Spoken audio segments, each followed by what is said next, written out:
നിലമ്പൂർ ഉപതെരഞ്ഞെടുപ്പിന്റെ പശ്ചാത്തലത്തിൽ സ്ഥിതിഗതികൾ വിലയിരുത്താൻ മുഖ്യ തെരഞ്ഞെടുപ്പ് officer doctor Rathan U Kelkar ജില്ലയിലെത്തി. ജില്ലാ കളക്ടർ, ജില്ലാ പോലീസ് മേധാവി, മണ്ഡലം വരണാധികാരി, ഇലക്ട്രൽ രജിസ്ട്രേഷൻ ഓഫീസർ തുടങ്ങി വിവിധ തലങ്ങളിലെ ഉദ്യോഗസ്ഥരുമായി അദ്ദേഹം കൂടിക്കാഴ്ച നടത്തി തെരഞ്ഞെടുപ്പിന്റെ മുന്നൊരുക്കങ്ങൾ വിലയിരുത്തി. ജില്ലാ കളക്ടറുടെ ചേംബറിൽ നടന്ന പ്രാഥമിക യോഗത്തിന് ശേഷം സിവിൽ സ്റ്റേഷനിലെ ഇവിഎം, വിവിപാറ്റ് ഡിപ്പോയും മുഖ്യ തെരഞ്ഞെടുപ്പ് ഓഫീസർ സന്ദർശിച്ചു. ഉച്ചയ്ക്ക് ശേഷം ജില്ലാ പോലീസ് മേധാവി ആർ വിശ്വനാഥ് ഉൾപ്പെടെ പോലീസ് ഓഫീസർമാർ, എക്സൈസ് ഉദ്യോഗസ്ഥർ, ഇൻകം ടാക്സ് ഉദ്യോഗസ്ഥർ, ബാങ്ക് പ്രതിനിധികൾ എന്നിവരുടെ യോഗങ്ങളിലും അദ്ദേഹം പങ്കെടുത്തു.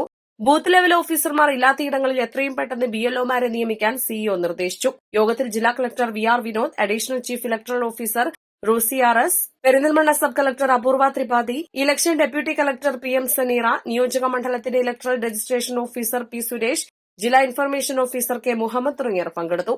2 ദിവസം നിലമ്പൂരിൽ തങ്ങിയ ഒരുക്കങ്ങൾ വിലയിരുത്തുന്ന സിഇഒ ബുധനാഴ്ച നിലമ്പൂരിൽ രാഷ്ട്രീയ പാർട്ടി പ്രതിനിധികൾ ഉൾപ്പെടെയുള്ളവരുമായി കൂടിക്കാഴ്ച നടത്തും.